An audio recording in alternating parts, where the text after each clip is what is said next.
And I thank everybody for coming along. What a great turnout to support Arthritis and the Teapot Trust. Steph, would you like to just tell us about the Teapot Trust? The Teapot Trust is a charity organisation which they're usually based in hospitals. They do art therapy for kids with chronic illness, just to help them with their treatments and to be able to express themselves in a nice, relaxed, calm environment. Lovely, thank you. Thank you. And I'll hand you over to Mr. Mitchell.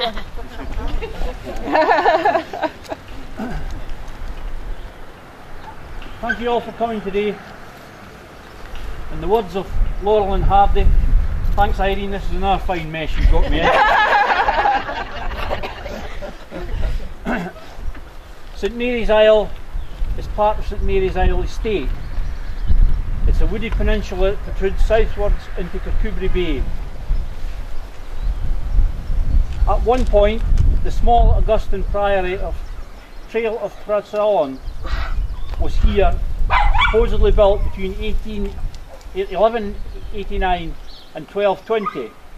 There is no trace of it and it was never found. They think possibly the houses that were built here, the big houses, were actually on the site of that and it's been lost to that. The ancient name of the island of St Mary's Isle is Trahill, or Trahale, or Traheel. But after the foundations of the Priory of Fergus in the 12th century dedicated to St Mary, it received the name of St Mary's Isle. As I've mentioned, there's nothing left up to where it was on St Mary's Isle. It was surrounded by high walls. The outer gate, called the Great Cross, stood at the distance of half a mile from the priory. The inner gate led immediately to the cells inhabited by the monks and was distinguished by the name of Little Cross. The gates have also long been demolished.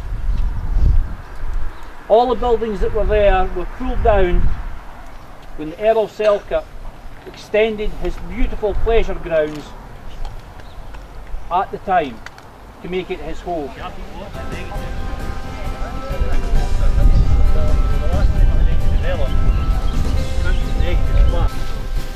This is Great Cross House, but originally, as far as I'm aware, this was the estate office.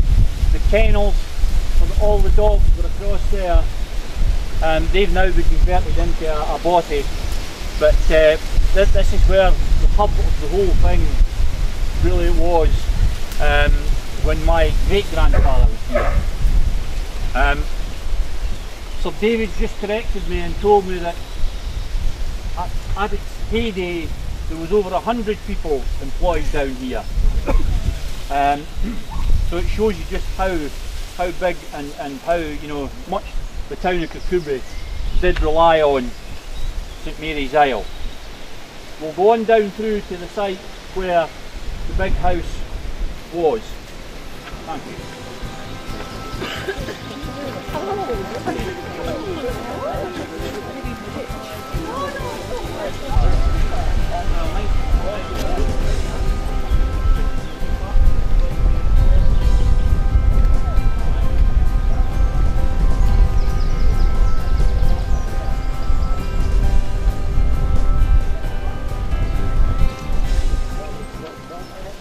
These buildings you see up here on my right, this is the stables. This part of the building is obviously extended on. The stables are further round, which will maybe get a slightly better view when we come back up round from the other side of the island. But this was where the stables were, and on the side of the stables was a house for the stable boys and the grooms, etc. They all stayed in there.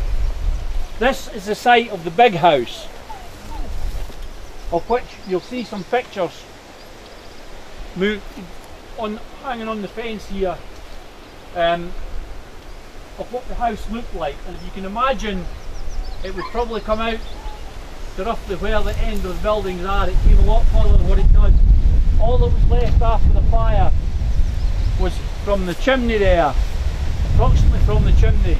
This is where John and Jackie King stayed. They've extended out.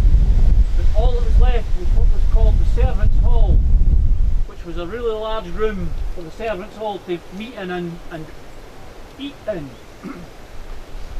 And only storage rooms at the very back after that. The big house completely was burnt down.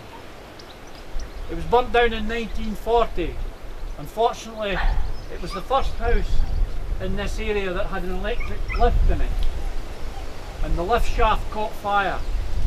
And the fire went up through the lift shaft, of course, and got into the roof space. And they lost the house completely. There is a letter here from my great-grandfather, which if any of you would like to read, you're more than welcome to. But because it was the home of the Earl of Selkirk, the library was very extensive, and it's mentioned in a lot of historical things that the loss of everything in the library was of great loss to Scotland, because it held a great amount of archive material that was never ever copied and has never been, it's now gone.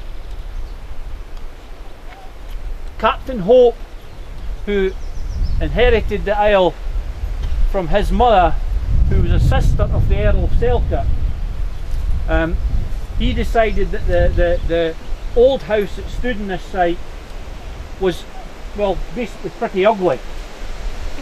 So he knocked that down in 1893 and set about building a new house fitting for St Mary's Isle Estate.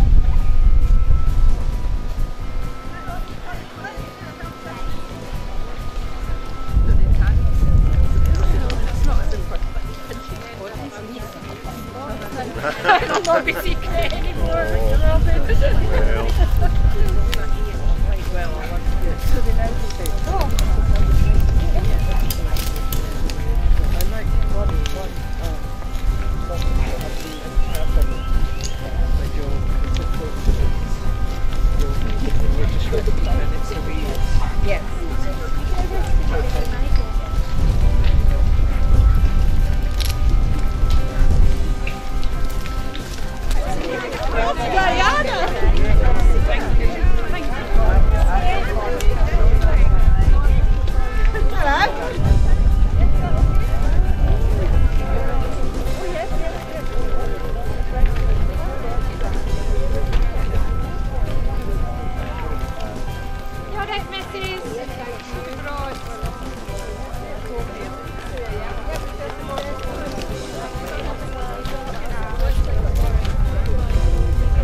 This house here was the laundry. It's called Laundry Cottage. This was where the laundry was for the big house.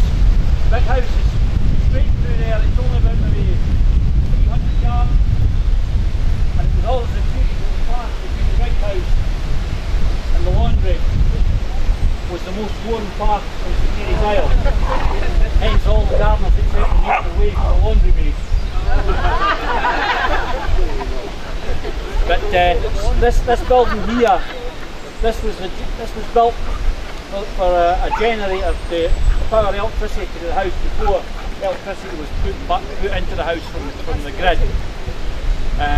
But that's Laundry Cottage. Who lives in it now? A man of very ill repute. The bath still warms. See you standing there, he was desperate to ask for that. And this is part of his harem coming down the hill. Well done, girls! Well done, girls!